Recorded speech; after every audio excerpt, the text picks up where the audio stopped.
Have you lost your job? Have you lost a loved one? Are you exhausted caring for your parents, for your kids? Well, you can find immediate relief when you read Sheila Mac's new #1 bestseller, Bootstraps and Bra Straps. It contains the Boots formula to move from rock bottom back into action in any situation, especially right now. If life has knocked you down, pick yourself up with Bootstraps and Bra Straps. Get your copy at www.SHEILAMAC.com today. Are you ready for a reboot? Welcome to the Sheila Mac Show, reality at its finest. History reminds us those hit hardest often become the change makers. This year, we've all hit crazy economic, social, and emotional rock bottoms. We all get knocked down. Something hits globally, locally, personally. It affects our health, finances, our relationships. We have to recreate a business or career. Each show, Sheila and her special guest will be sharing their reboot stories, guiding you with real solutions to upgrade and up-level emotionally, mentally, physically, spiritually, and financially. Here on NBC's KCAARADIO. Welcome to the Sheila Mac Show, reality at its finest. Here we have real people sharing real stories and actionable steps to help you reinvent, rebuild, and reboot your business and personal life on your terms. I'm your host, Sheila Mac, and today we have special guest Eric Twiggs. Eric is a founding partner and president of the What Now movement. He is the author of The Discipline of Now, 12 Practical Principles to Overcome Procrastination. The Discipline of Now has been recognized as a Global Top 10 Finalist for the 2020 Author Elite Awards in the category of Best Self-Help Book. All right.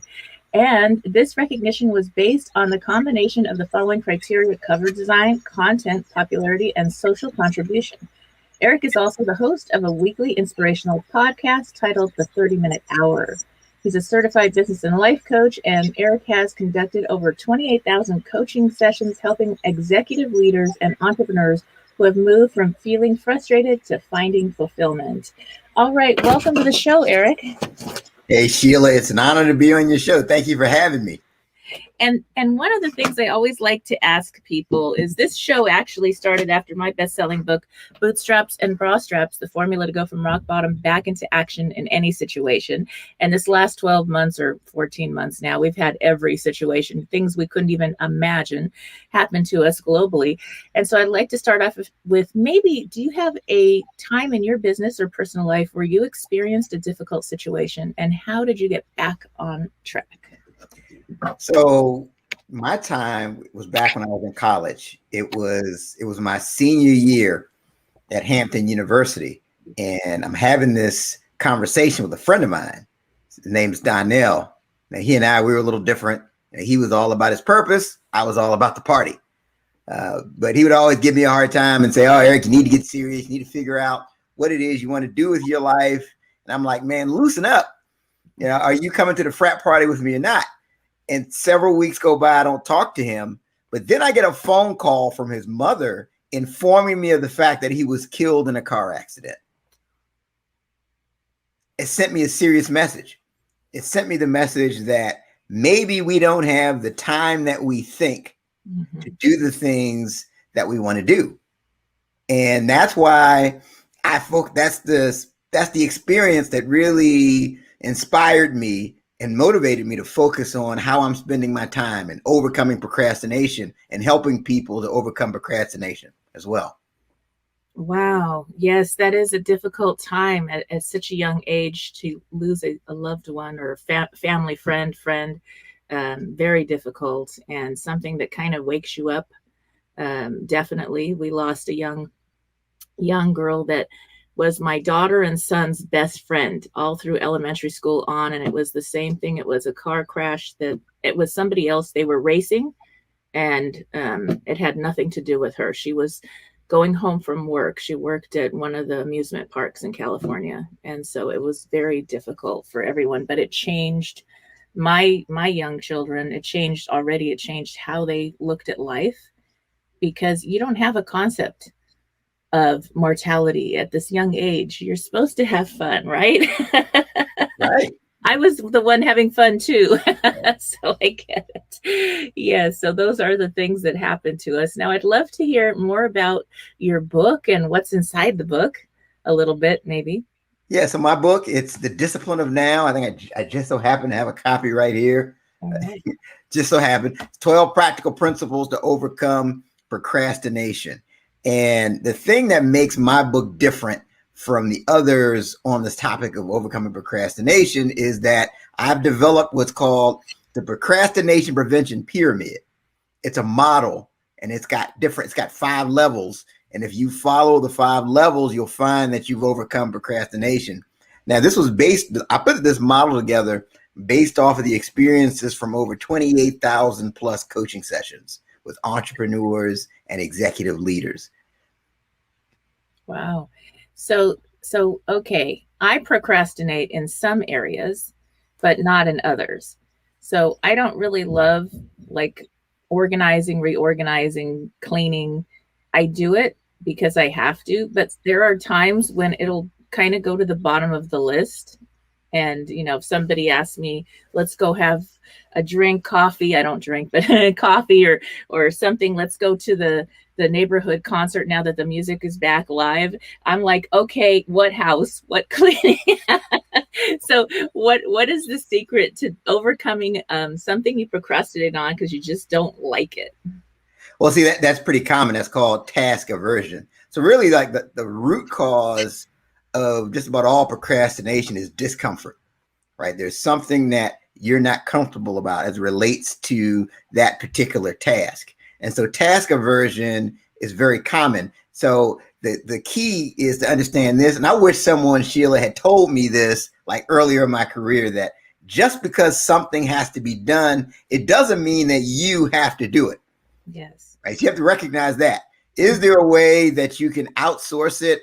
Can you get a virtual assistant? Can you hire somebody to come and clean the house?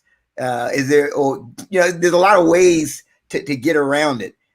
Or if it's something that you have to do, can you pair it with a task that you enjoy? Like I enjoy reading audiobooks. Mm-hmm. I don't honestly enjoy taking the trash out. It's necessary. It's going to create big problems if you don't. So I'll combine the tasks. Whenever I go to take the trash out, I put in my favorite audiobook, and the time goes by, things get done. But the fundamental thing, it's awareness, right? So being aware, because people say, "Oh, I always procrastinate." No, you don't. Mm-hmm. If you really play the tape back, there's patterns, right? It's for you, it could be just things you just don't like to do.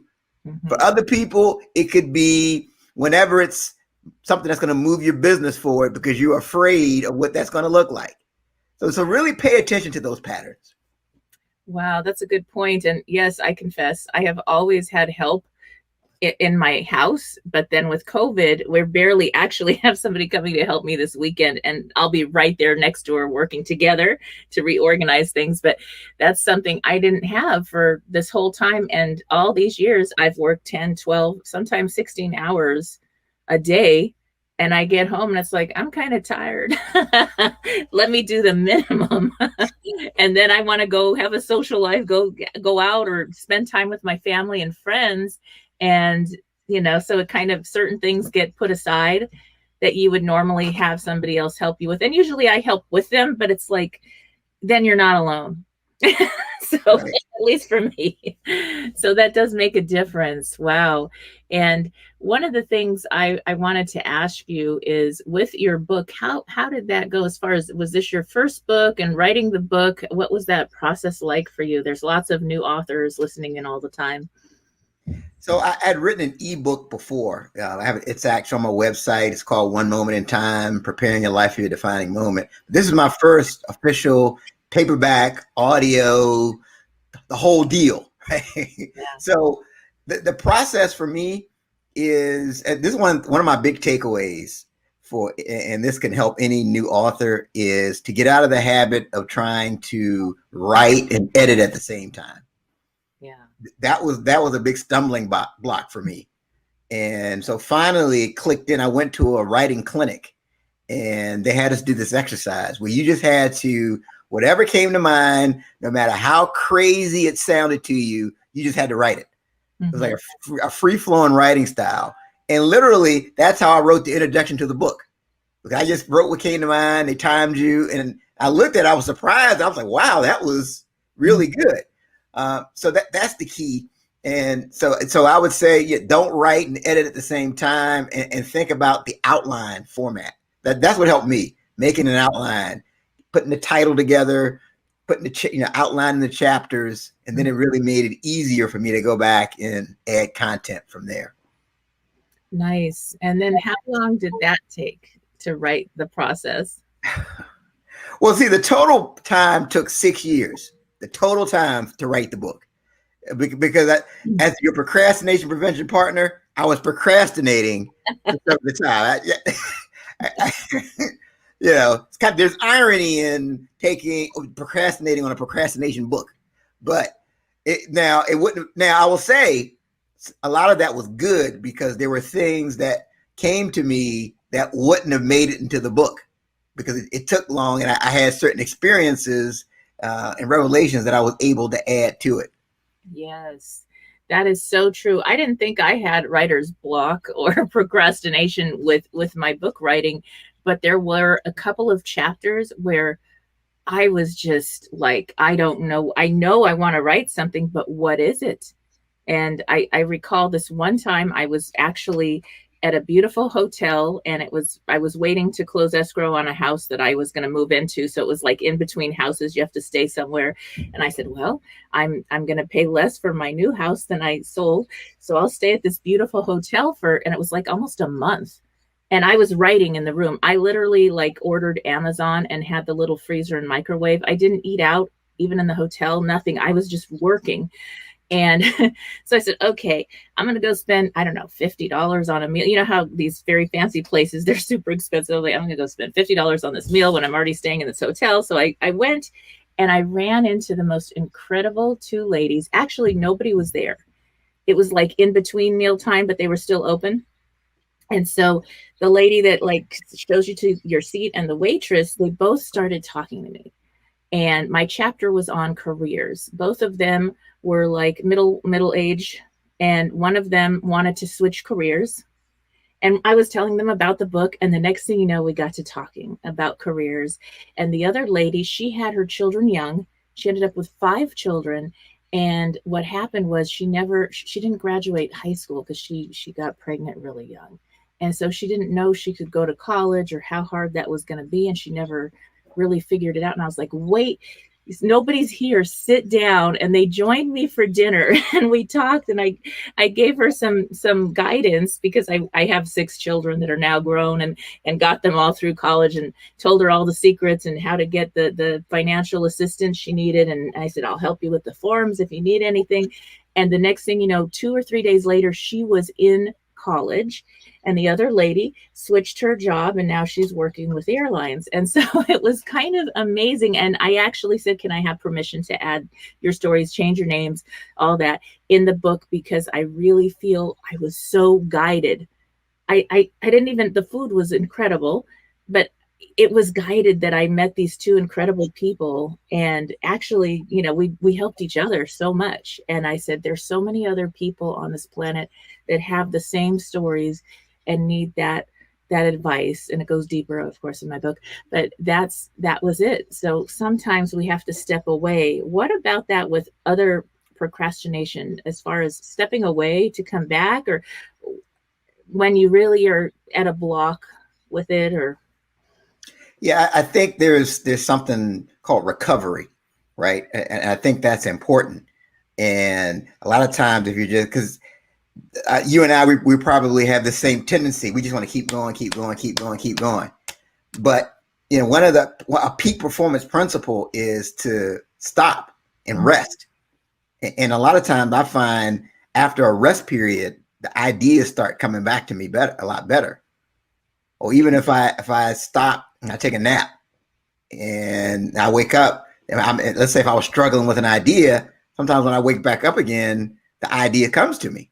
Mm-hmm. So I think if you can build, be strategic about rest. Right. And I think so the top performers, they have rest scheduled into their routine. Anybody that's an elite performer, whether it's sports, business, or what have you, the best of the best, they have rest periods scheduled in. Well, I confess, I was up all hours of the day and night, with the book and creating a website that the people dropped the project. So I had to learn WordPress and teach myself things that I programmed when I was 18. And then I realized that wasn't my thing. So I had to kind of, go back and figure things out and watch a lot of Google. And I said, well, I paid them. And now I'm doing the work. That's great. But so I had to meet the deadline of when the book was coming out. So I was up. I probably got 3 to 5 hours a night for a long time. And it was exhausting. And I was like, no, I'm going to get it to the finish line. Yes. So it was a lot of work. And then there was a time where I let myself sleep in. I I would schedule things half day and I would rest before I really started getting into. I usually teach courses every morning, online courses with I work for a different company, a big real estate company. I teach their courses and then I teach my courses and I do all that. And so it's kind of nice, but rest is something I think we forget. I really think so. And because if you watch these motivational videos, it's always, you gotta grind. You will not outwork me. Yeah. And so here's the challenge I found, being a productivity guy, right? You get to the point where you learn how to get a lot of stuff done. But if you're not careful, you end up just doing a lot of stuff. Right. And you don't factor in rest, and you can easily become a candidate for burnout. Mm-hmm. Yes, I was definitely on that burnout list during those long nights. I've been there.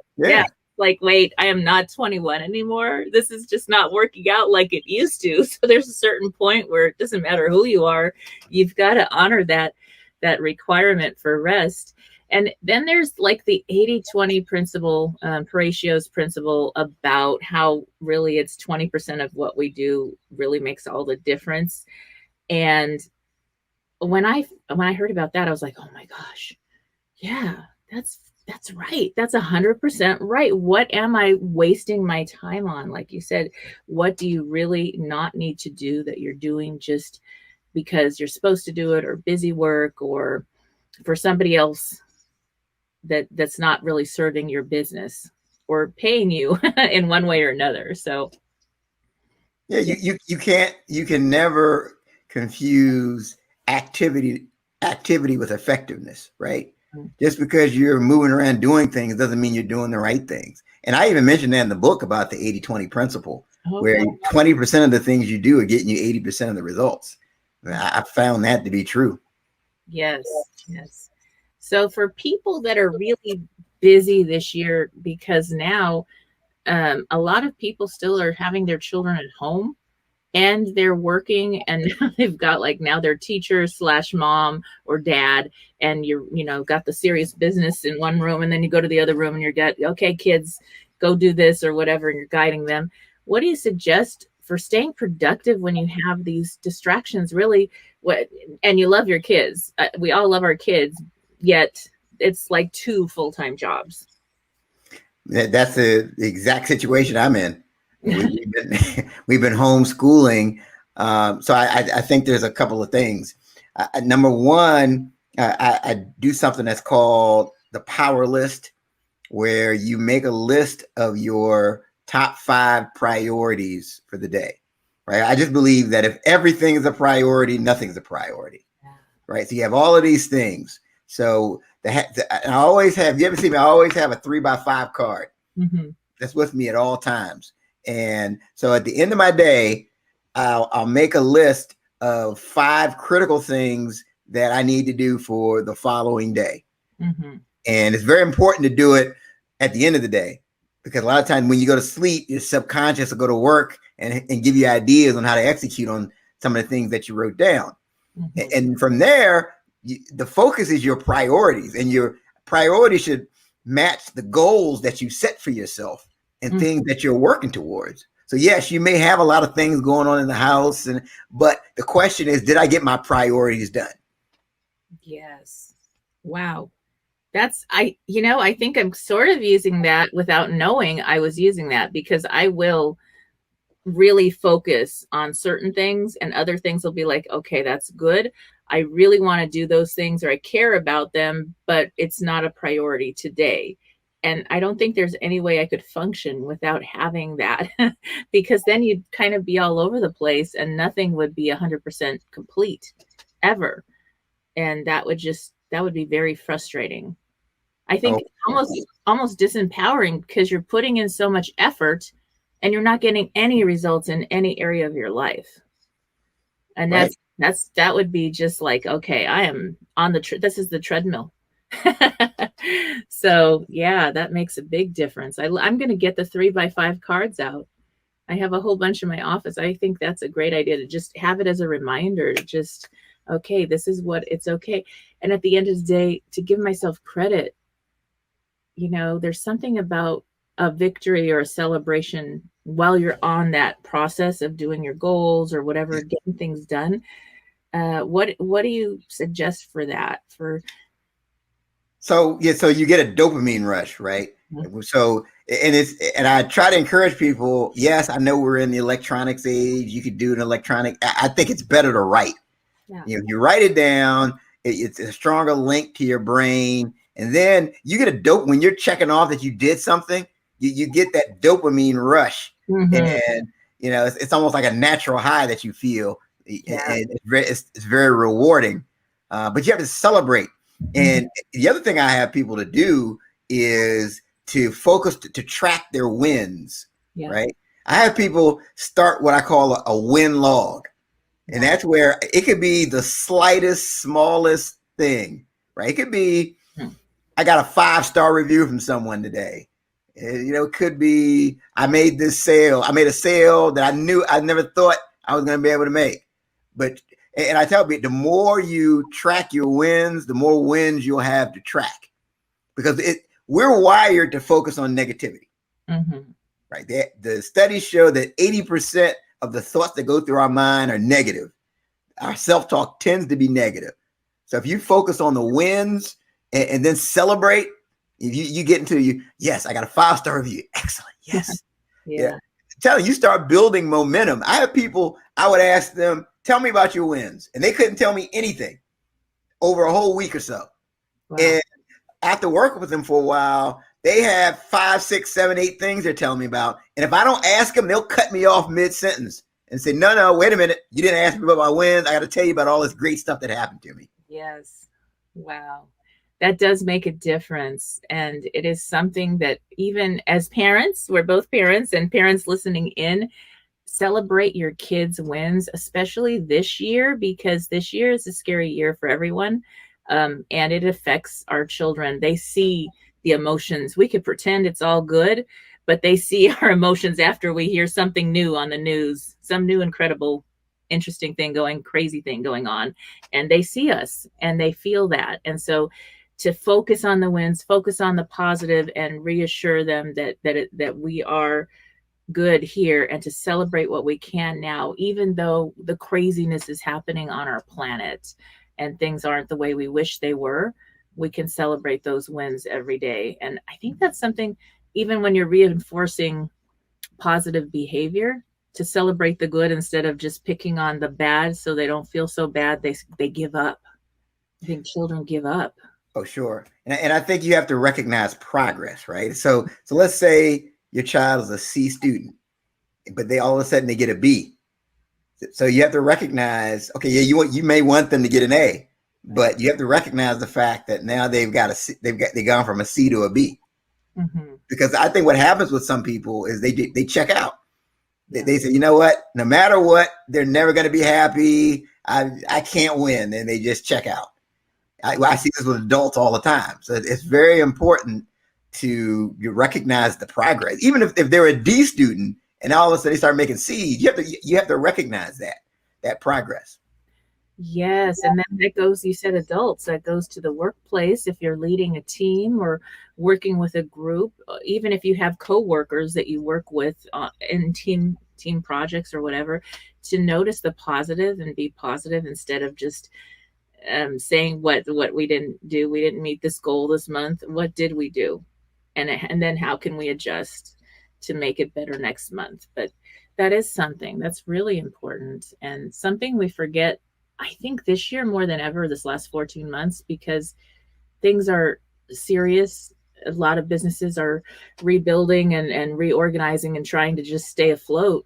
And then, they're like, okay, we got to make this sale. We got to do all this work. And you forget to really thank the people that are there and let them know how much you care and appreciate having them on board with you while you rebuild. So that makes a big difference for sure. Yes. Absolutely. Yeah. Yeah. And I'd love to hear some more about your coaching work that you do with the businesses. Yeah. So I work with entrepreneurs and executive leaders. My goal is to help them to beat procrastination so they can make more money, get more done, and feel more confident. So typically I'll coach somebody's one-on-one. It could be a group coaching setting where you've got 10 to 12 people. That's rare. From time to time I do that. But I'll also do workshops and keynote presentations as well. Nice. So that's interesting. So on the finance part, on really building income and making more money, what do you find helps the most with people in business right now? Well, I tell you, speed is a differentiator. Mm-hmm. Here's one thing: people are terrible with follow-up. Most people, they're bad. If you go to a networking conference and you give out business cards, very few people are actually going to follow up with you. So if you can overcome procrastination on something like follow-up, you will be ahead of most. So if you can just get yourself to take that extra step and always follow up, that you're going to stand out to people. And if you get in that habit of over promising, if you're in a service industry, if they think it's going to be done by 5 o'clock and you get it done by 3 o'clock, now you're a hero. Nice. So the bottom line is speed is a differentiator. And if you consistently can separate yourself and differentiate yourself like that with speed, you'll make more money. Yes. And checking in, I think, like you said, follow up and checking in with clients that are already paying you. They're already clients, so they don't go away. Right. Is really important too, especially now. So that is a good one. Definitely true. And for somebody, what advice do you have for somebody now? A lot of people, their jobs are gone. They're wherever they were working, it's over. And so now they're trying to either do a side business and work or start their own business. What advice do you have for people that are just getting started as an entrepreneur, really? Well, I think this is, so whenever you have a crisis or a pandemic, there's two sides. There's the danger, but there's also the opportunity, right? And it forces you to get creative and think outside the box and think about, what are those things that you're passionate about? So if you want to start a business, what's something that you enjoy so much that you would do for free, right? Is it speaking? Is it podcasting? Is it, what is that? And then, the next step is who is already having success in that arena? Because a lot of times you don't have to reinvent the wheel. You can find out the steps they took, and it may not be as complicated as you think. I mean, I know, on my podcast, a 30-minute hour, we've interviewed several people who started businesses from their kitchen table that are 8 figures. Yeah. I mean, I could several examples of people that have done that from around the world. So there's a tremendous opportunity. But the worst thing that somebody can say is, I'll just wait until things get back to normal. Yeah, I want to start this venture, but I'm going to wait until things get back to normal. No, you have to you have to make pivots. What can you do now?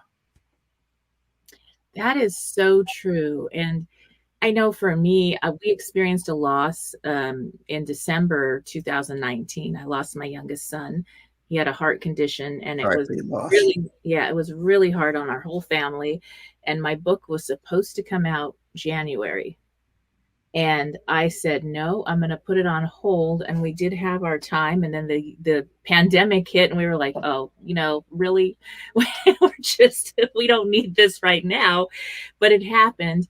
And at some point I realized my book is really designed to help people, especially through these tough times. And so I said, okay, now I'm going to slowly get back on track. And before you knew it, the book was a bestseller. And I have the podcast that I got invited to the radio and TV show. And then, it keeps going from there. So many incredible opportunities to speak now online and lead groups I'm leading a group in South Africa. I'm leading another one in Australia. And I've got people all over the United States that I'm working with that had I gone on a normal book tour, that wouldn't have happened. There's no way you could travel that much and connect. And I'm so connected with the people that I'm working with now that it's like, I know when things open again, we're going to visit each other and have times together and be present with each other in person, but we've built connections. So I didn't wait after the time, we did take our family time, but then after that, I realized okay, now that I'm ready, I needed to heal a little bit enough to, serve other people again. And when I was ready, I went and started. And I thought, oh, well, I had so many setbacks, but it's just starting. And it's making all the difference for so many people. And that's what gets me up in the morning, is being able to do that. So it makes a big difference. That's great. Yeah. And sometimes what people don't realize is that the small steps count. Mm-hmm. Matter of fact, I'm a huge fan of small steps. If you say, I haven't worked out in 5 years, I want to start running again. To me, the first thing you could do is walk around the block. Yes. Just start. Walk around the block. You don't have to start by running a marathon. And then build from there. And as you build, you'll get more into it. Mm-hmm. But what's the small? Sometimes you have to just ask yourself, what's the smallest step I can take? Okay, I want to write a book. I have no idea where to begin. What's the smallest step you can take? I can call Eric, the author, and pick his brain on what he did. That's a small step. And then after that, after what Eric may give me some good advice, I can take the next step. I can join a writer's club. There's a lot of things. So start with the smallest step. I think that's so important. Yes. And sometimes give yourself credit for, even if it's a little step for you. I mean, there were mornings after we had our loss where I was like, I got out of bed and I did a few things today. I'm a winner. I mean, and I had to really stay on that. Okay. Give yourself credit. I think sometimes we're our hardest critics. We are very hard on ourselves, maybe more than we would ever be on another person. You'd never tell that to your children or your loved ones. You wouldn't be like that. But for ourselves, we have this, I don't know, this voice that sometimes is like, it's not enough, do more.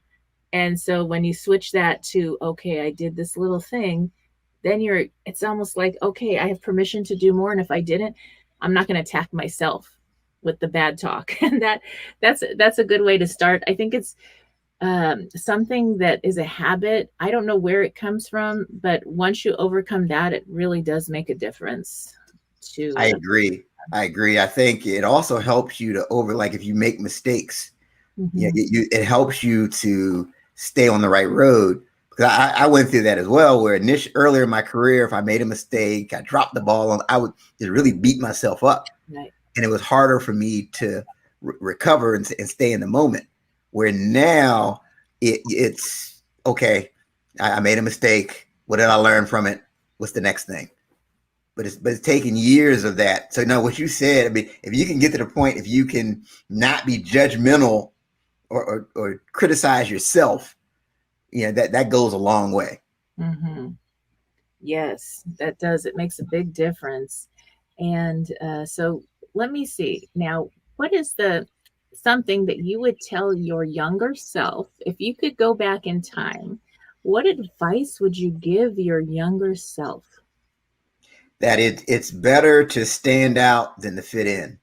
That's what I would say, because I think we all get caught up in this thing of wanting to be cool, wanting to fit in, to be accepted.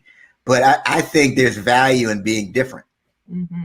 And I think, so there's somebody that's watching me, if you feel like you're the oddball or you just don't fit in, that's a great thing. And I think you have to really lean into that. Because if you look at businesses that succeed, they've got a different twist. That they're not doing the same thing that everybody else that does that business is doing. There's something about that business that gets the customer's attention. So that I would have leaned into what made me different, more so than trying to fit in and be accepted as much.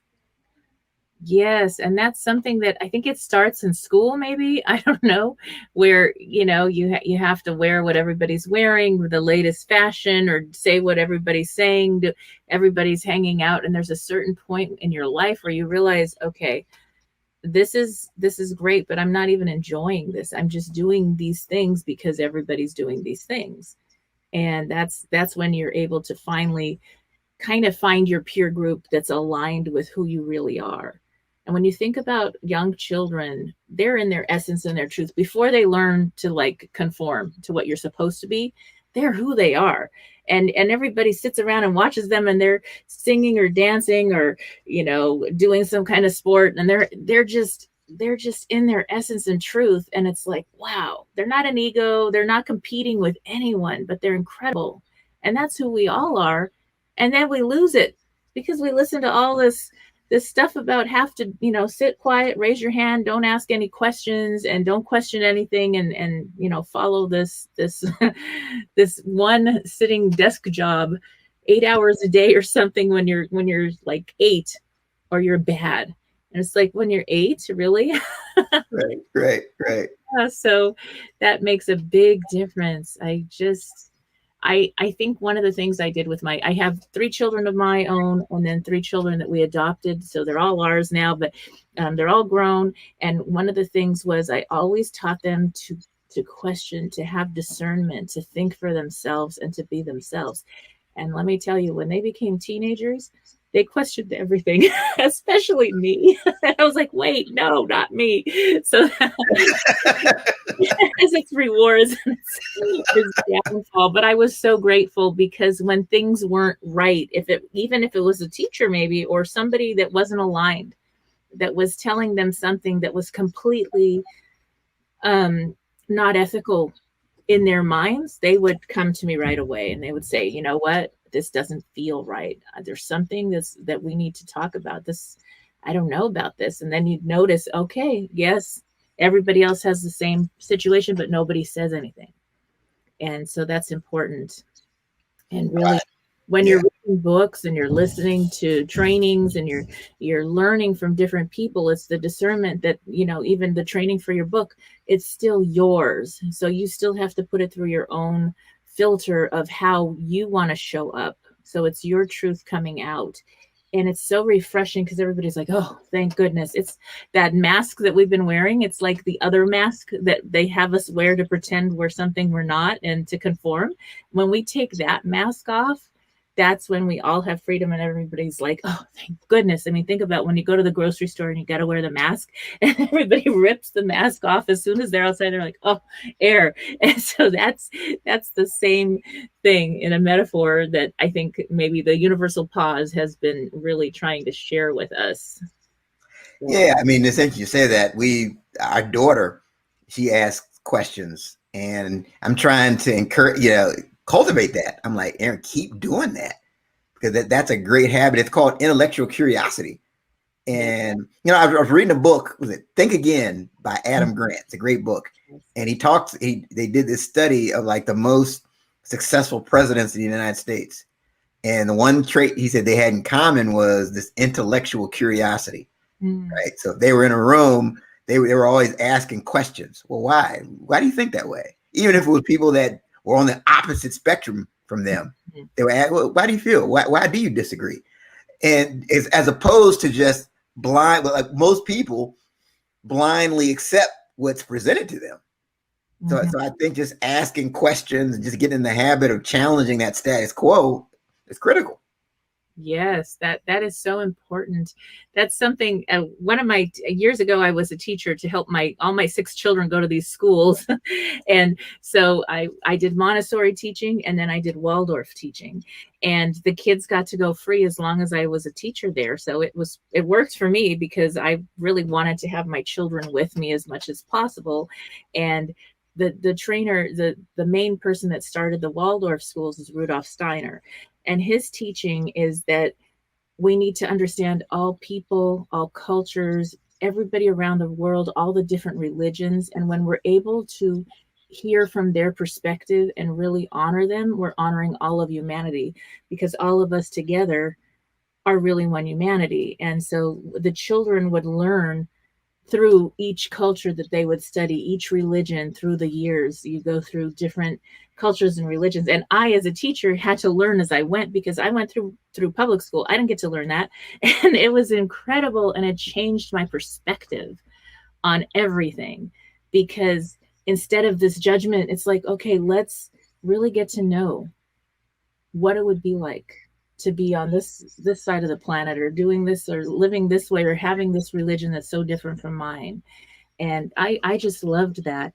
It's so important, and something we forget sometimes. And in our diverse United States, I don't know how we forgot it, because we're so diverse here, but it happens. So yeah, that was great. Yeah, I think people, sometimes it's a struggle for people to, especially if it's people that disagree with you. Mm-hmm. That disagree with your viewpoint. It's hard to really be able to try to understand someone else's point of view. Yeah, but if you were them, you would have this whole, when you're able to have that compassion of, wait a minute, yeah, that wouldn't be so good. I don't want to be in that situation. Right. That change, your compassion shows up, your empathy, understanding, and then there's something where, I don't know, there's peace and an ability to have new ideas show up, synergistic ideas, I guess, with people. So for young kids, adults, even in work environments, teamwork right now is more important than ever, because people are coming to work and stuff is going on our planet, in our world, and at home, situations, and they don't talk about it, but there's stress, there's anxiety, is this job going to be here next week? What's going on? And so with that, to have meetings and conversations, power meetings, team meetings, things that are not even about the work, but just to keep everybody in a place where they're sharing and talking about things, is really important. And the other thing I always share is, if you have a business or you're working with a team, wherever you go, share about the 211. And that's in every state in the United States and every province in Canada.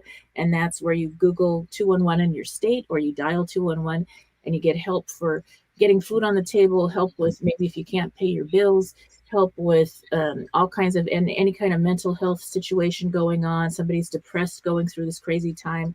And there's tons of different ways people can get help, because they may be coming to work, but if they don't have food on the table, or they can't pay their bills, or somebody else is having a mental health issue at home, or an addiction, they're not going to really be able to be as productive, but they don't want to say anything. So if you just post a sign about that then people know there's a resource that they didn't know existed.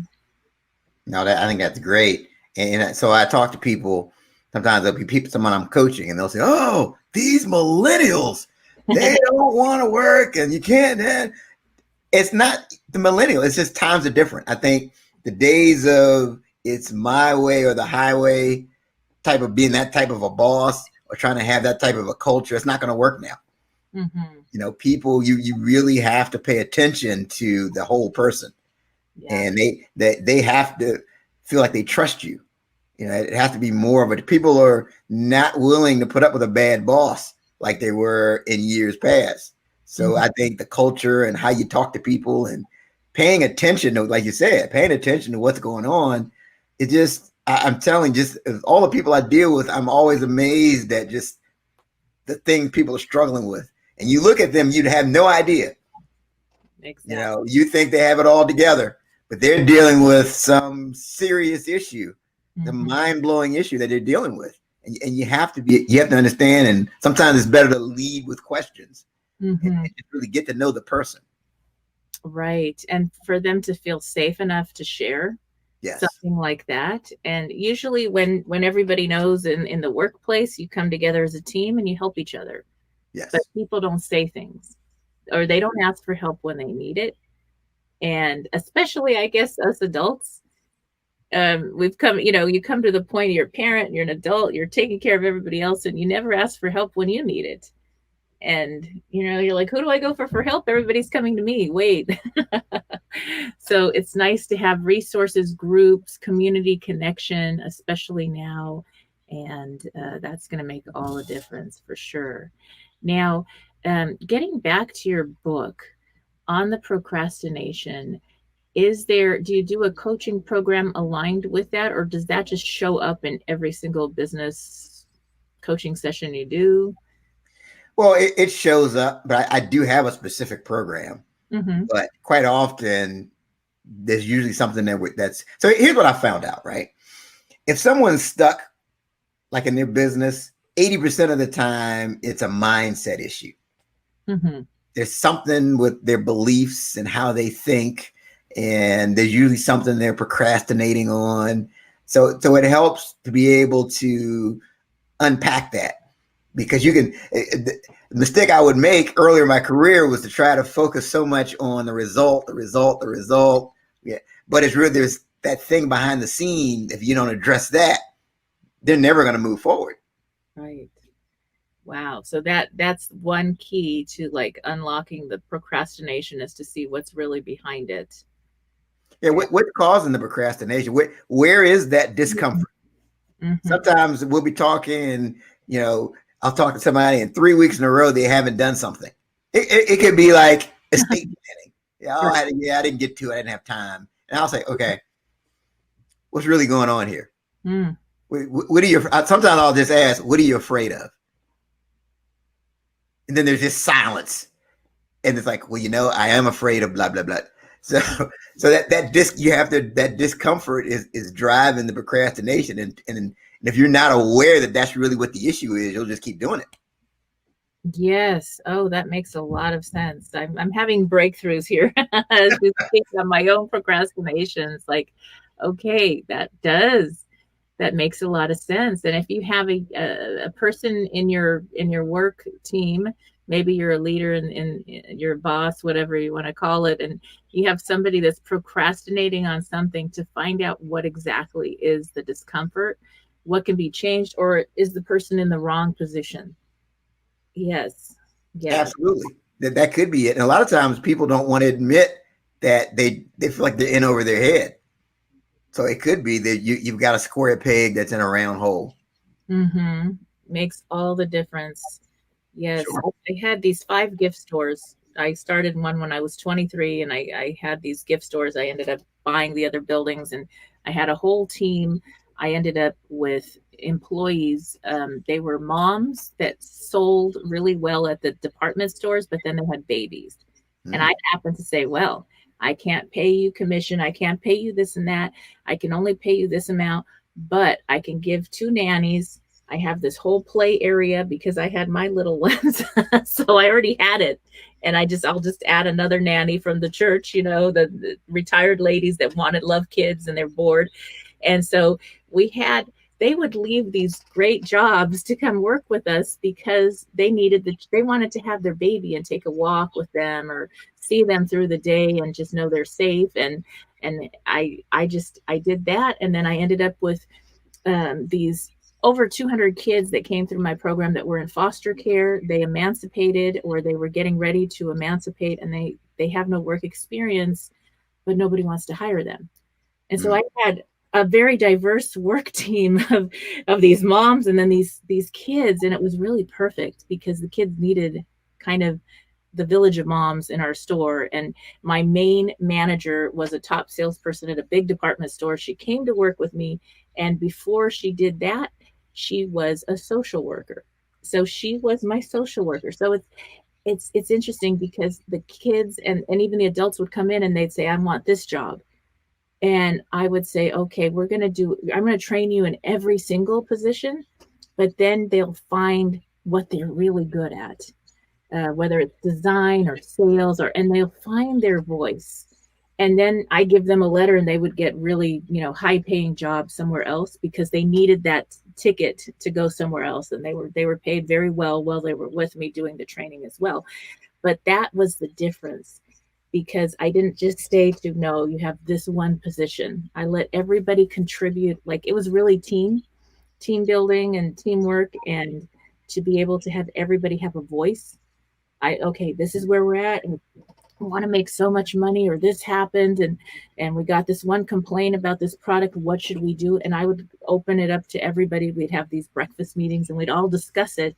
And the best ideas would come from somebody that you would never think, because they didn't even realize. And they're like, oh, yeah. And we would implement it. And then we'd see if that worked or what didn't work, what worked, and what do we need to change. And I think the store had a heart.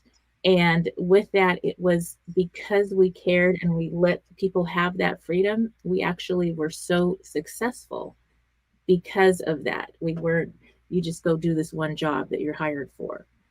And it made all the difference. I loved doing that. And it was a lot of work though.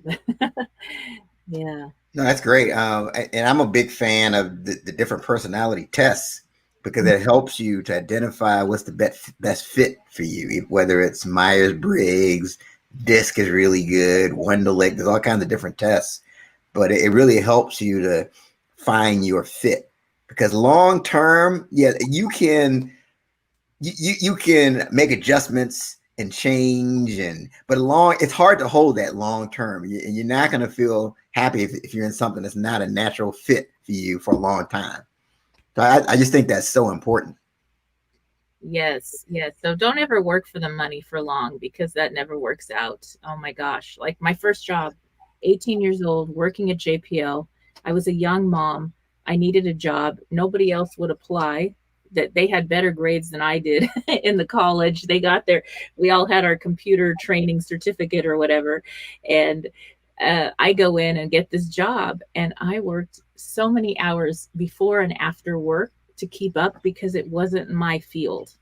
It wasn't something I love to do. I really don't like computer programming, but I was capable of figuring it out because I needed to make sure my baby had food and a place to live and things like that. So that was difficult. And finally, they had me teaching the OSHA safety training programs.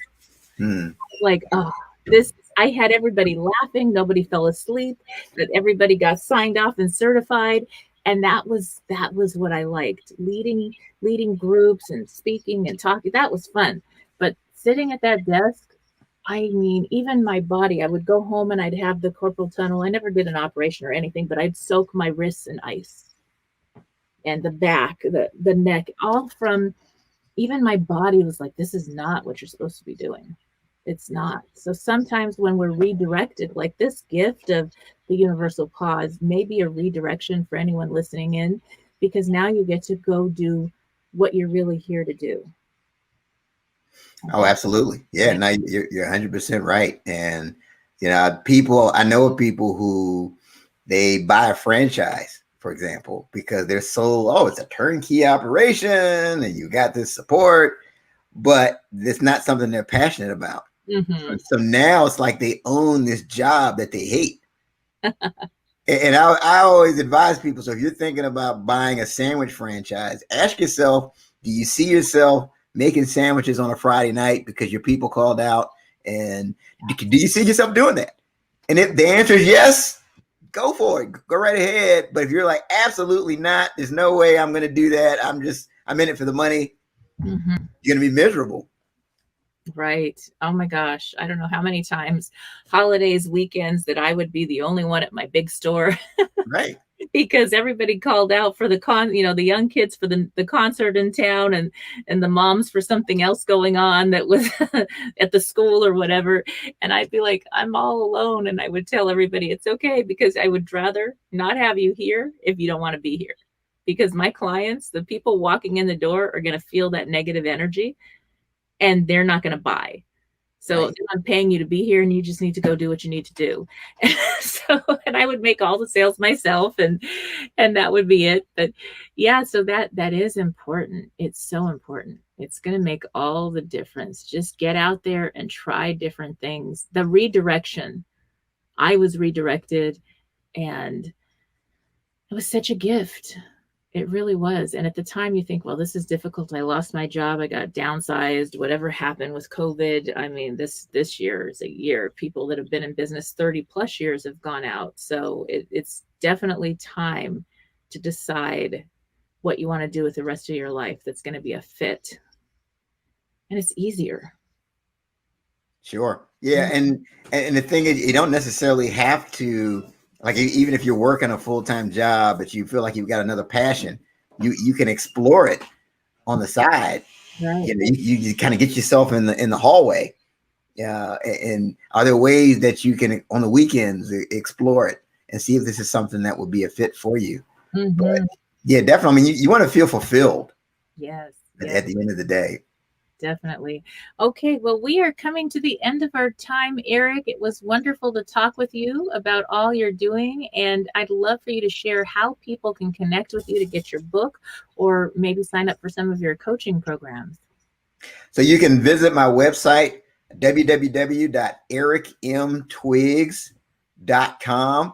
You can connect with me there. I've got a special offer for your viewers.